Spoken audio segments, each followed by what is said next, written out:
Sei in un bar italiano e vuoi ordinare un caffè. Sei in un ristorante e vuoi comunicare con il cameriere.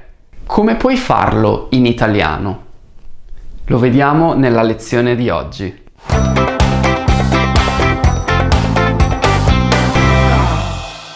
Ciao e benvenuto in questo nuovo video. Io mi chiamo Giulio e insegno l'italiano. Nel video di oggi voglio simulare 3 situazioni tipiche di conversazione all'interno di un bar, di un ristorante o di un ufficio di informazioni turistiche. Credo infatti che sia utile per uno studente di italiano avere un riferimento di una tipica interazione tra due persone in Italia, specialmente in questi luoghi che sono molto frequentati dai turisti. Quando si viaggia in un paese straniero e si prova ad interagire con le persone, infatti, si prova paura di risultare inappropriati o di non utilizzare le parole corrette.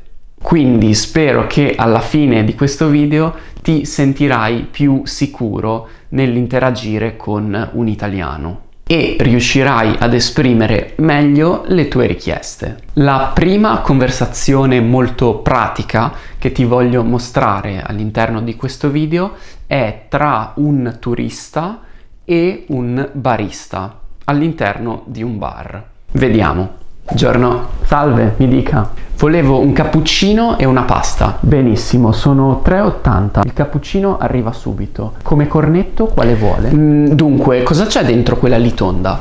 Questa? No, quella a destra con lo zucchero a velo sopra. Allora, in questa c'è il pistacchio, in quella a destra c'è il cioccolato. Poi là abbiamo i bomboloni alla crema. Bene, allora ne prendo una al pistacchio da mangiare subito. Perfetto. Avete per caso qualche dolce tipico del posto da portare via?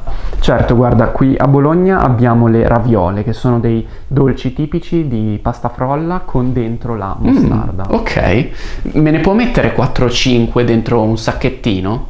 Certo, ecco qua.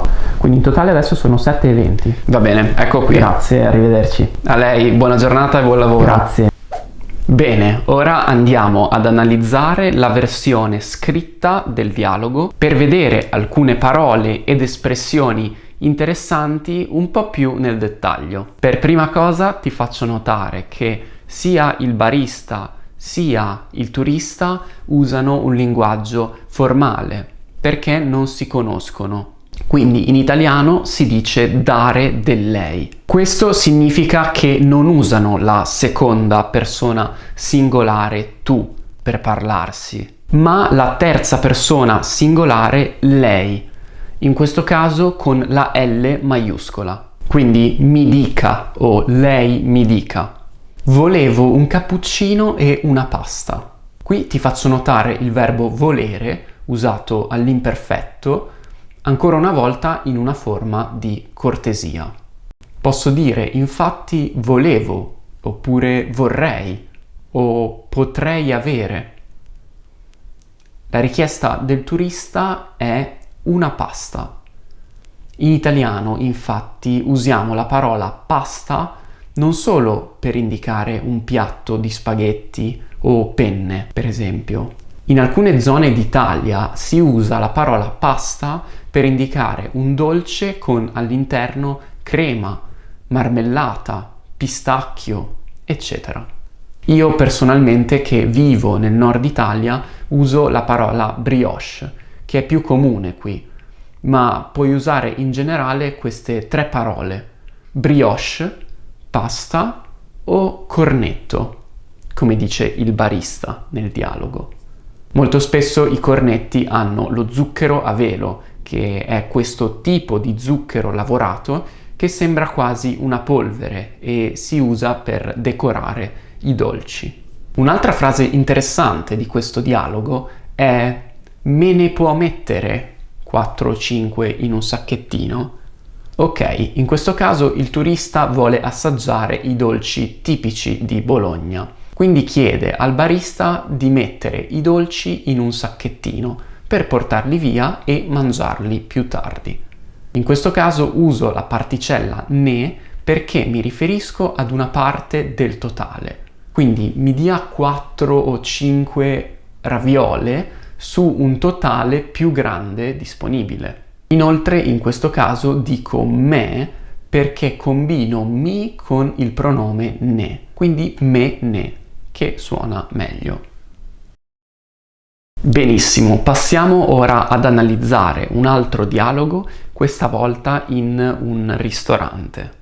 Buonasera, avete un tavolo? Buonasera. Certo, preferisce dentro o fuori? Dentro, grazie. Si accomodi pure. Prego, il menù. Grazie. Mi dica, è pronto per ordinare? Sì, dunque, come primo vorrei un piatto di tagliatelle al ragù e come secondo una cotoletta alla bolognese. Perfetto, e da bere? Sì, mi consiglia un vino? Certo, dunque sicuramente abbinato a questi 2 piatti di carne consiglio il rosso della casa. Ok, allora prendo un quartino di rosso della casa e un litro di acqua naturale. Va bene.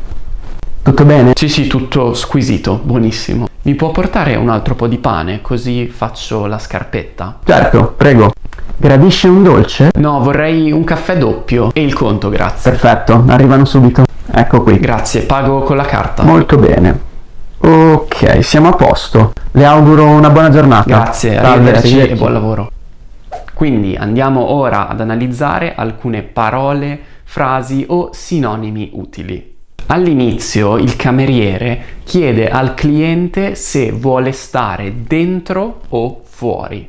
Altri 2 sinonimi possibili in questo caso sono all'interno o all'esterno.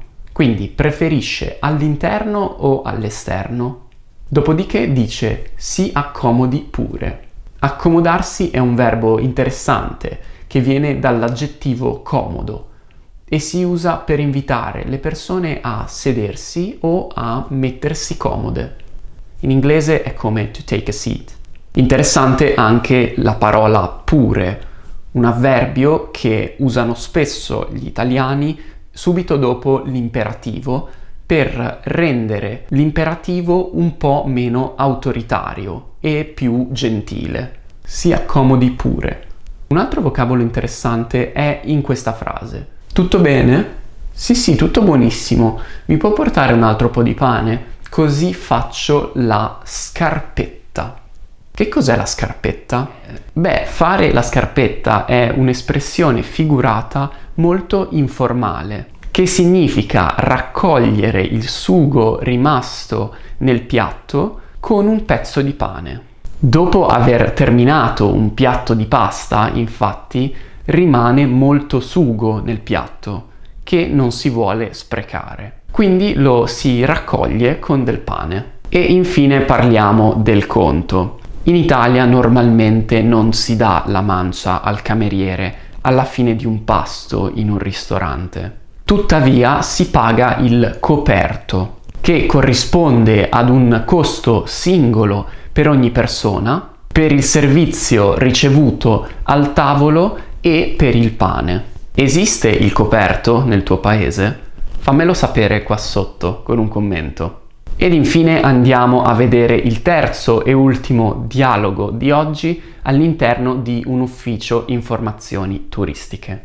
Ma prima di continuare ti chiedo un piccolo favore. Se infatti stai imparando a comunicare meglio grazie a questa lezione e in generale stai imparando l'italiano tramite i miei video, ti chiedo di lasciare un mi piace e di iscriverti al canale, così mi aiuterai a portare nuovi contenuti su questo canale e inoltre non ti perderai tutti i nuovi video. È vero, grazie ad internet è sempre più facile trovare informazioni su musei o in generale attrazioni turistiche all'interno dei rispettivi siti web. Tuttavia, a volte è necessario rivolgersi ad un impiegato in un ufficio informazioni per avere dettagli più specifici sul tour, per esempio, che abbiamo già prenotato online. Spesso inoltre ci possono essere dei cambi di programma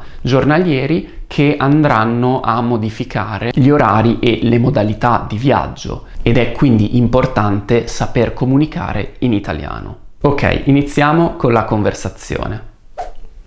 Buongiorno, vorrei alcune informazioni. Certo, buongiorno, mi dica pure. Dunque, sono appena arrivato a Firenze e vorrei visitare la città. Mi consiglia qualcosa in particolare? Sì, guardi, le do subito una cartina della città dove sono segnati tutti i punti di interesse principali. Ah, perfetto. E per esempio, come arrivo alla Galleria degli Uffizi da qui? Deve prendere l'autobus 19 oppure il tram 4B qui alla fermata di fronte all'ufficio. Altrimenti, se le piace spostarsi a piedi, deve andare dritto per un paio di chilometri verso il centro, attraversare la strada all'incrocio dove vede la fontana e poi girare a destra. Troverà la galleria davanti a lei. Molto bene, sicuramente ci andrò. Posso acquistare qui i biglietti? No, mi dispiace, purtroppo li deve prendere alla biglietteria del museo. Ok, domani invece vorrei fare una gita in una cantina toscana fuori città, per fare una degustazione dei vini e dei prodotti tipici del territorio. Mi può consigliare qualche tour specifico? Certo, qui su questo Depliant può trovare alcune visite guidate presso alcune vigne della zona. Ottimo, e da dove si parte? Domattina ci sono 3 gruppi in partenza da Firenze, uno alle 9, uno alle 10 e uno alle 11. Fantastico, non vedo l'ora. Allora mi registro subito per partecipare al tour delle 10. Bene, allora la segno nella lista. Può trovare il mio numero nel Depliant se ha bisogno di chiamarmi per qualsiasi informazione. Certo, è stato gentilissimo. Grazie, arrivederci. Grazie, buona visita, salve. Eccoci quindi al terzo dialogo. Questa volta è tra un turista e un impiegato in un ufficio di informazioni turistiche. All'inizio i due parlano dei punti di interesse principali della città, che si possono chiamare anche attrazioni o attrattive turistiche. L'impiegato consegna al turista una cartina della città, che si può chiamare anche mappa o piantina.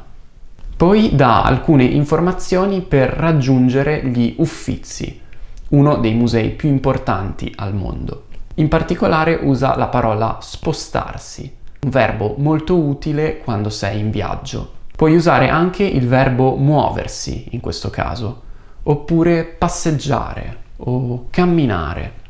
Altri verbi utili per orientarsi in città sono andare dritto, attraversare la strada e girare a destra o a sinistra.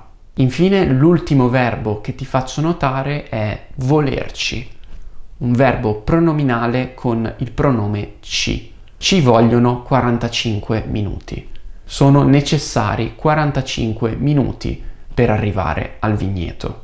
Bene, questi erano i 3 dialoghi di oggi. Spero che ti saranno utili per il tuo prossimo viaggio in Italia e che riuscirai ad esprimerti con sicurezza. Fammi sapere cosa ne pensi qui sotto nei commenti di questa tipologia un po' più pratica di video. Noi ci vediamo la prossima volta. Ciao, buono studio!